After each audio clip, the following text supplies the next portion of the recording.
sebagian besar dari mereka tidak tahu secara detail prosedur tilang. Pada prinsipnya, lembar slip tilang yang diberikan oleh Polantas kepada pelanggar bukanlah sepihak oleh Polantas saja. Si pelanggar aturan lalu lintas berhak memilih slip biru atau slip merah. Slip biru diberikan bila si pelanggar mengakui telah melakukan pelanggaran lalu lintas. Pembayaran denda untuk slip biru dapat dilakukan oleh pelanggar langsung ke Bank Rakyat Indonesia atau BRI tanpa mengikuti sidang. Untuk biru, setelah pelanggar membayar bank ke Bank BRI, kemudian kwitansi diserahkan kepada petugasnya, maka kemudian petugas mengembalikan barang bukti berupa SIM atau STNK yang ditahan. Pada saat itu juga sudah yang biru ini sudah lama juga pengetarapannya. Ini sebenarnya memberikan pertolongan kepada yang kembali lagi kepada orang yang dari luar daerah tadi.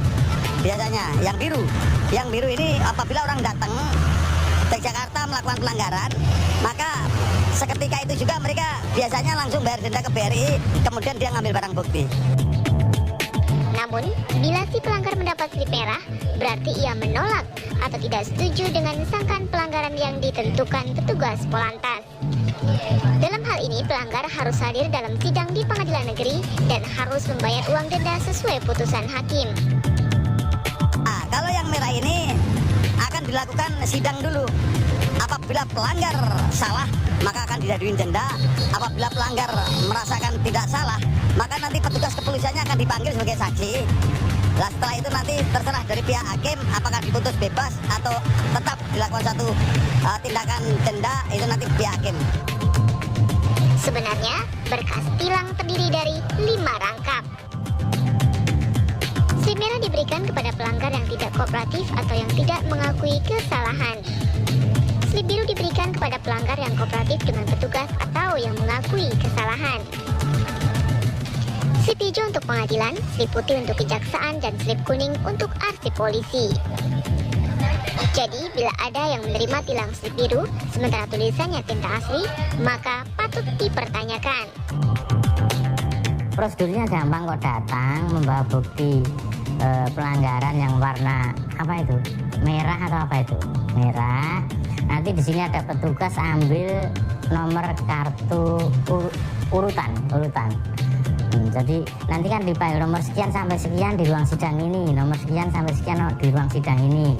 Udah nanti dipanggil, biasanya sekali manggil itu petugas itu bisa 5 sampai berapa orang.